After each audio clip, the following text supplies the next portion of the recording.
पे 105वां प्रश्न कहता है, उचित रीत से कटे हीरे की असाधारण चमक का आधारभूत कारण यह है कि, इसका राइट आंसर हो जाएगा दोस्तों बी, उसका अति उच्च अपवर्तन सूचकांक होता है। अगला प्रश्न देखेंगे दोस्तों, प्रश्न नंबर 106 है।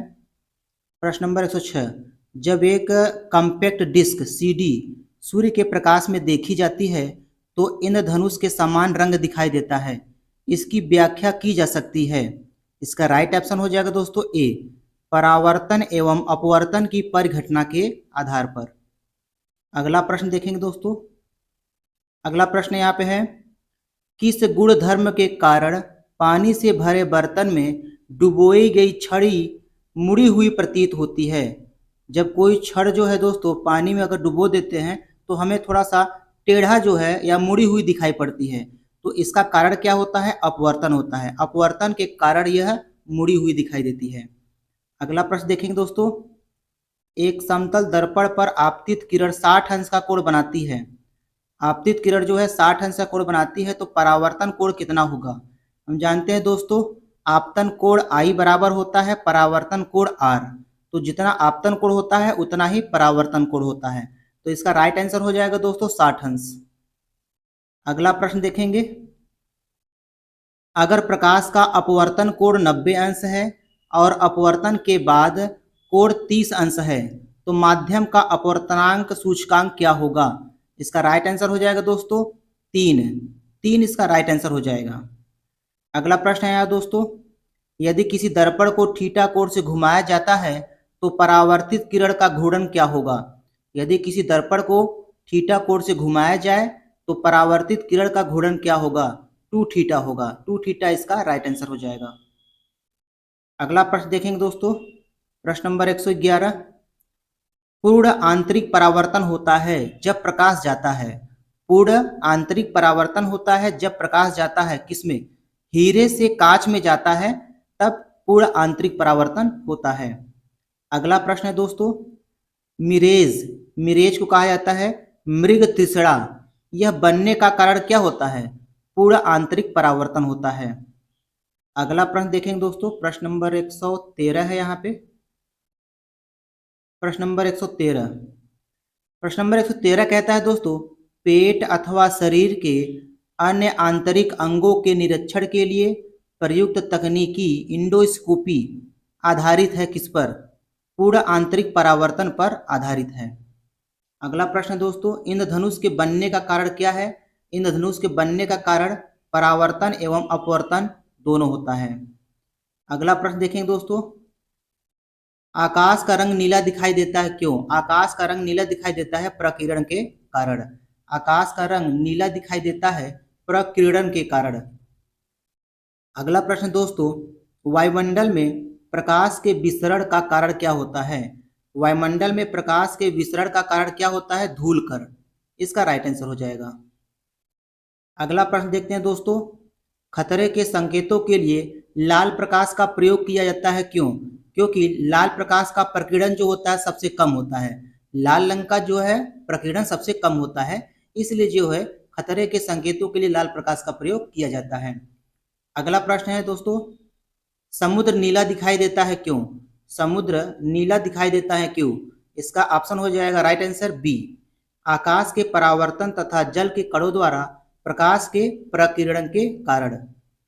अगला प्रश्न है दोस्तों, अस्त होते समय सूर्य लाल दिखाई देता है क्यों। अस्त होते समय सूर्य लाल दिखाई देता है क्यों, प्रकीर्णन के कारण। अगला प्रश्न देखेंगे दोस्तों, अगला प्रश्न यहाँ पे है, साबुन के पतले झाग में चमकदार रंगों का बनना किस परिघटना का परिणाम होता है। इसका राइट आंसर हो जाएगा ऑप्शन ए, बहुलित परावर्तन और व्यतिकरण। अगला प्रश्न है दोस्तों, मोटर कार में पश्च दृश्य पीछे का दृश्य के लिए कौन सा दर्पण प्रयुक्त होता है, उत्तल दर्पण। मोटर कार में पीछे का दृश्य देखने के लिए उत्तल दर्पण का प्रयोग करते हैं। अगला प्रश्न देखेंगे दोस्तों, अगला प्रश्न यहाँ पे है, दाढ़ी बनाने के लिए काम में लेते हैं। दाढ़ी बनाने के लिए काम में लेते हैं कौन सा दर्पण, अवतल दर्पण। अवतल दर्पण इसका राइट आंसर हो जाएगा। अगला प्रश्न देखेंगे दोस्तों, मानव आंख की रेटिना पर बना प्रतिबिंब कैसा होता है? मानव आंख की रेटिना पर बना प्रतिबिंब वास्तविक तथा उल्टा होता है। अगला प्रश्न देखेंगे दोस्तों। 1.5 मीटर लंबे व्यक्ति को अपना पूरा प्रतिबिंब देखने के लिए आवश्यक दर्पण की न्यूनतम लंबाई कितनी होगी? यहाँ पे देखिए दोस्तों, मनुष्य जो है 1.5 मीटर लंबा है। अब हमसे कहता है कि दर्पण की न्यूनतम ऊंचाई कितनी हो ताकि वह अपना पूरा प्रतिबिंब उसको देख ले। तो दोस्तों हमेशा याद रखिएगा, मनुष्य को अपना पूरा प्रतिबिंब देखने के लिए अपनी लंबाई का आधा दर्पण खरीदना पड़ता है। तो आदमी जो है यहाँ पे 1.5 मीटर का है, तो दर्पण की न्यूनतम लंबाई कितनी होगी? 1.5 का आधा कर देंगे तो कितना आ जाएगा दोस्तों?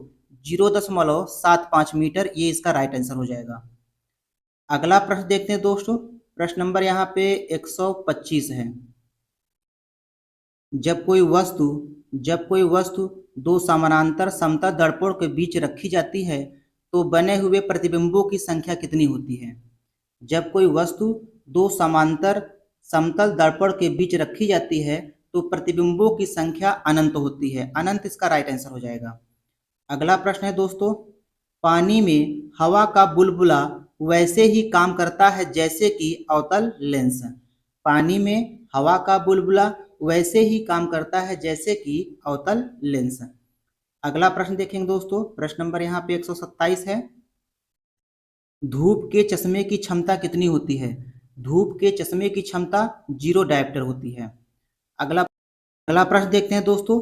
यहाँ पे प्रश्न कह रहा है, यदि किसी ऐनक के लेंस का पावर जो है वो +2 डायोप्टर है तो इसकी फोकस दूरी बताइए। तो फोकस दूरी निकालने के सूत्र लगाएंगे दोस्तों। यहाँ पे P बराबर होता है 100/F। P बराबर होता है 100/F। तो यहाँ P का मान दिया है दोस्तों 2, तो 2 रख देंगे। तो 2 बराबर कितना हो जाएगा? 100/F। F का मान निकालेंगे दोस्तों तो हो जाएगा 100 बटा कितना? 2। इसको कैंसिल करेंगे, कितना आएगा? 50 सेंटीमीटर आएगा।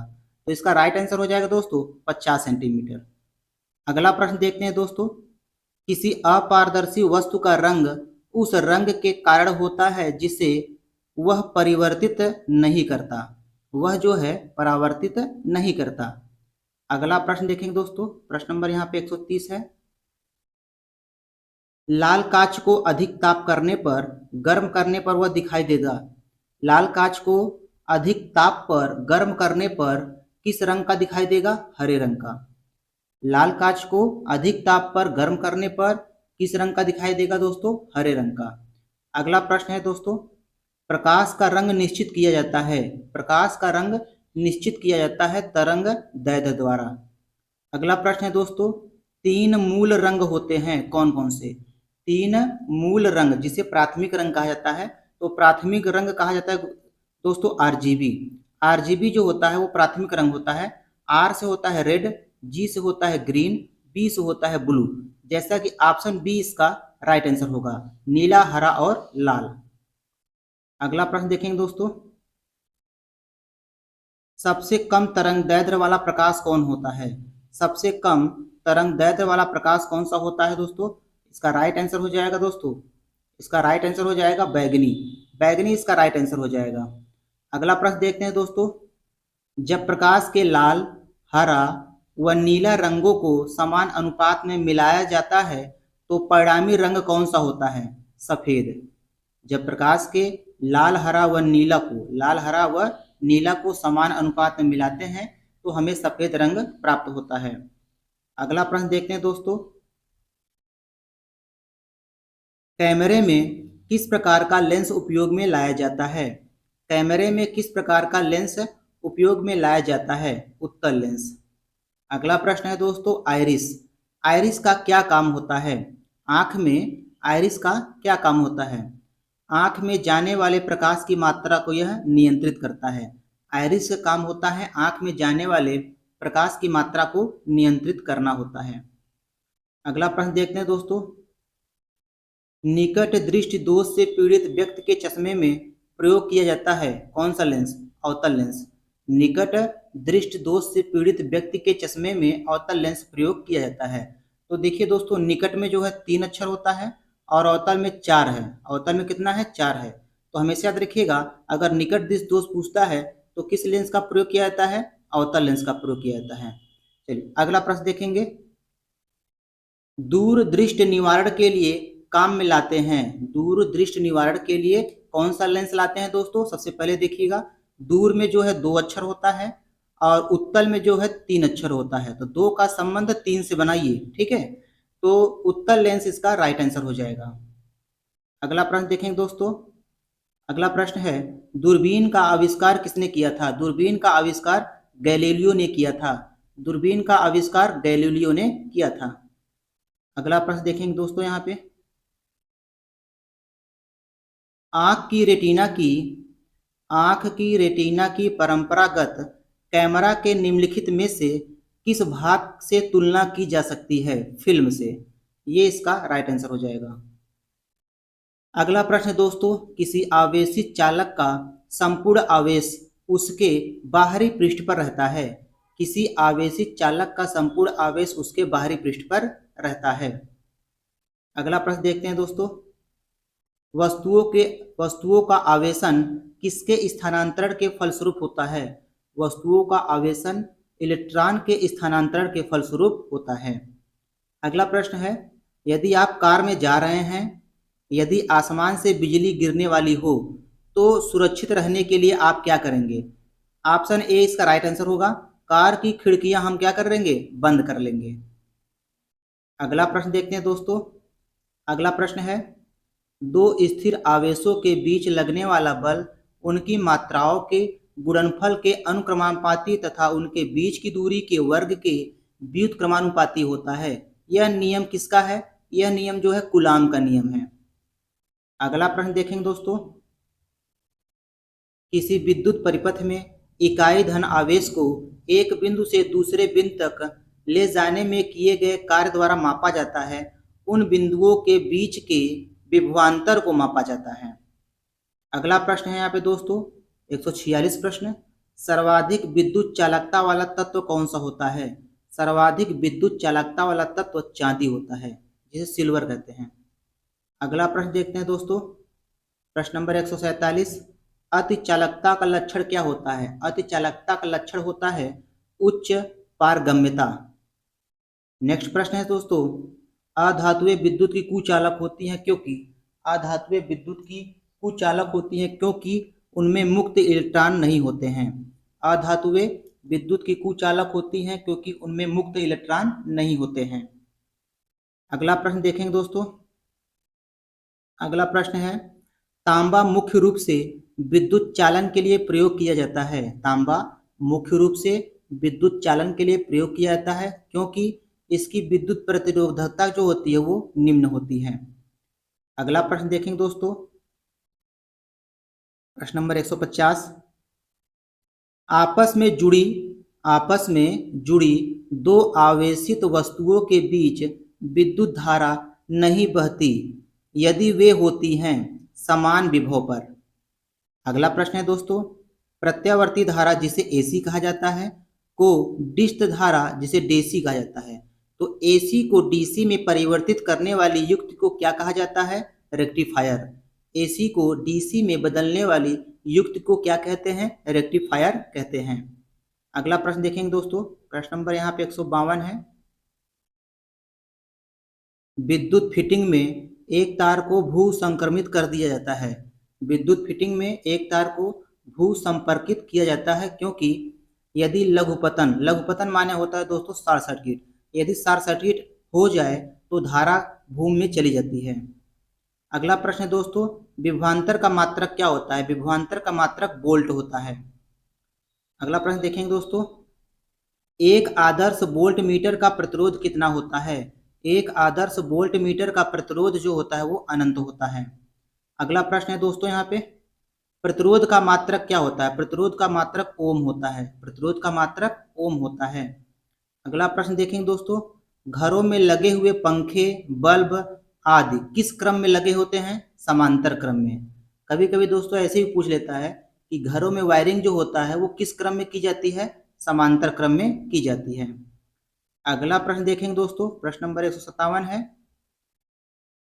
किसी चालक के सिरों के बीच विभवांतर उसमें बहने वाली धारा के समानुपाती होता है यह नियम किसका होता है? यह नियम जो है ओम का है। तो ओम का नियम क्या कहता है? V बराबर आई आर। वी बराबर क्या कहता है? आई आर, अर्थात V प्रोपोर्शनल टू आई।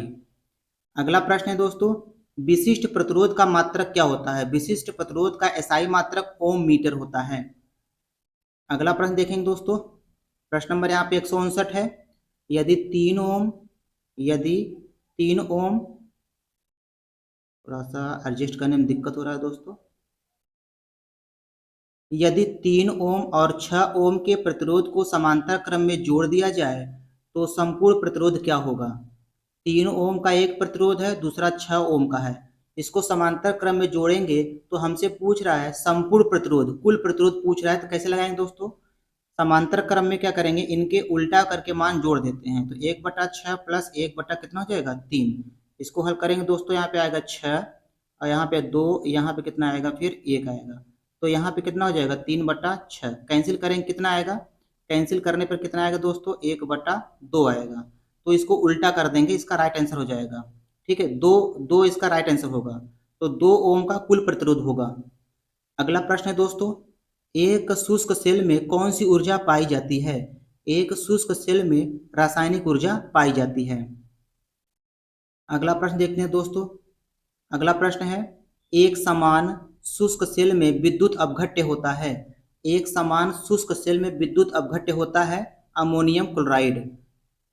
अगला प्रश्न है दोस्तों, एक कार की बैटरी में प्रयुक्त विद्युत अपघट्य होता है। एक कार बैटरी में प्रयुक्त विद्युत अपघट्य होता है सल्फ्यूरिक अम्ल। सल्फ्यूरिक अम्ल का सूत्र क्या होता है दोस्तों? H2SO4 होता है। अगला प्रश्न देखते हैं दोस्तों। अगला प्रश्न है वोल्टीय सेल। अगला प्रश्न क्या है दोस्तों? वोल्टीय सेल के आविष्कारक कौन हैं? वोल्टीय सेल के आविष्कारक एलिजांड्रो वोल्टा हैं। अगला प्रश्न है दोस्तों, शुष्क सेल। शुष्क सेल जो है वो प्राथमिक सेल होते हैं। शुष्क सेल प्राथमिक सेल होते हैं। अगला प्रश्न है दोस्तों, लोहे के ऊपर जिंक की परत चढ़ाने को क्या कहा जाता है? लोहे के ऊपर जिंक की परत को चढ़ाने को गैल्वेनाइजेशन कहा जाता है।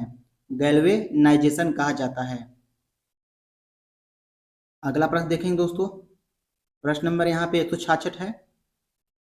वैद्युत अपघटन संबंधी नियम किसने प्रतिपादित किए हैं?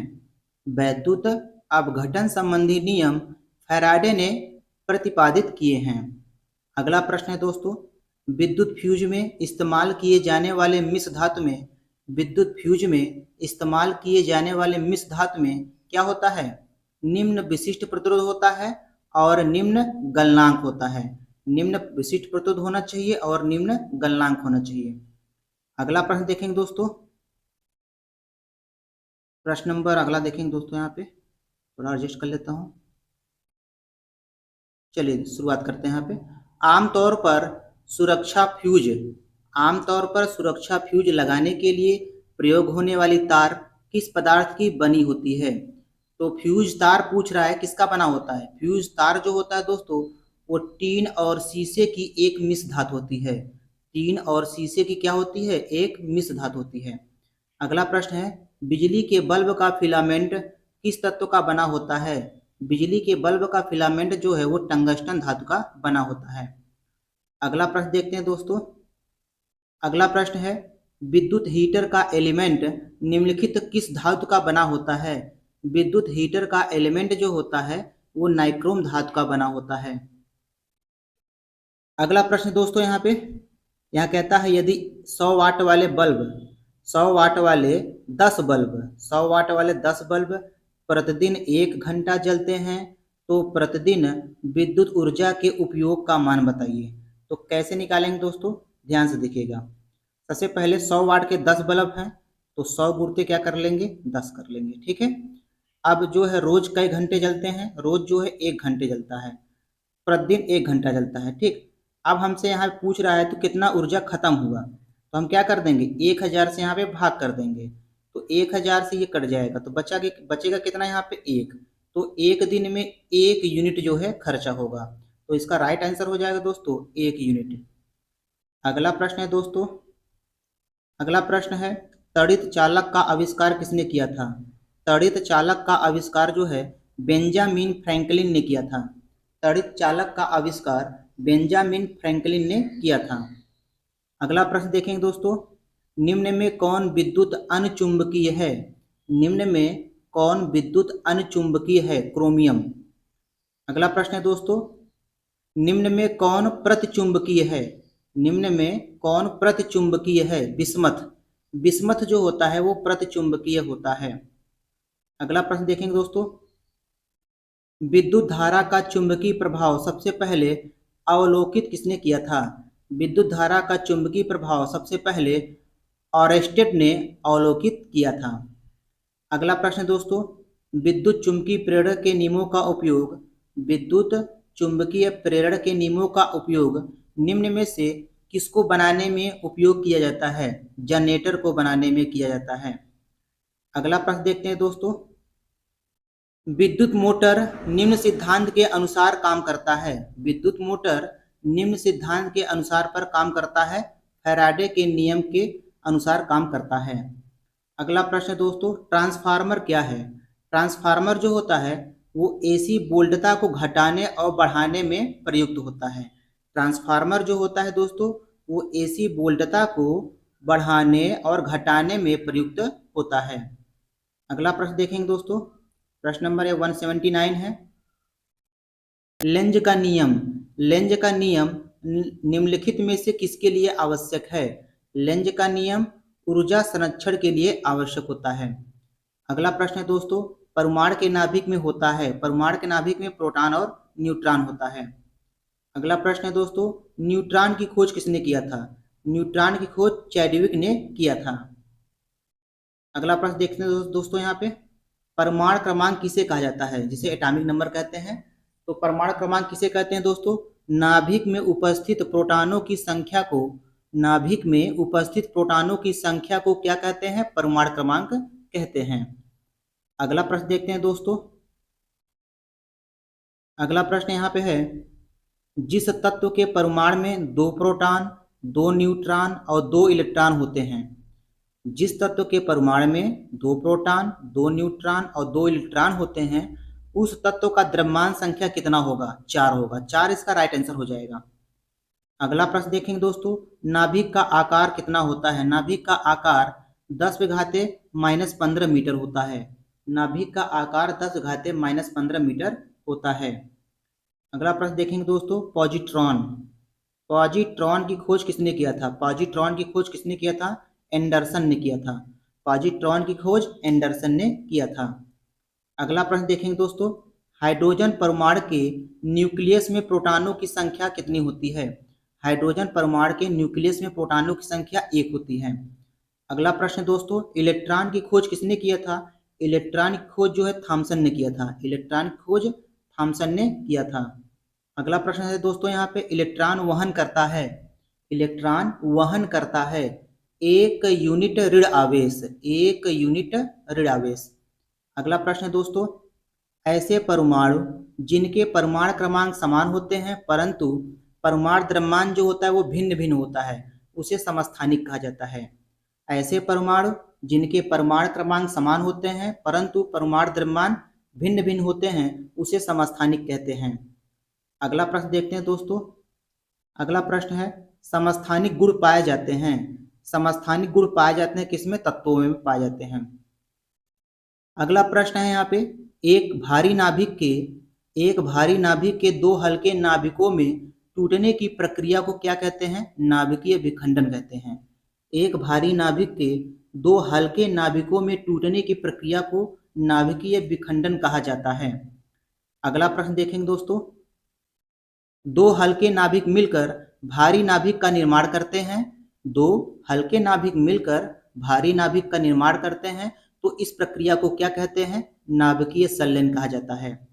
अगला प्रश्न है दोस्तों, परमाणु बम। परमाणु बम का सिद्धांत आधारित होता है किस पे? नाभिकीय विखंडन पर। परमाणु बम जो होता है वो नाभिकीय विखंडन पर आधारित होता है।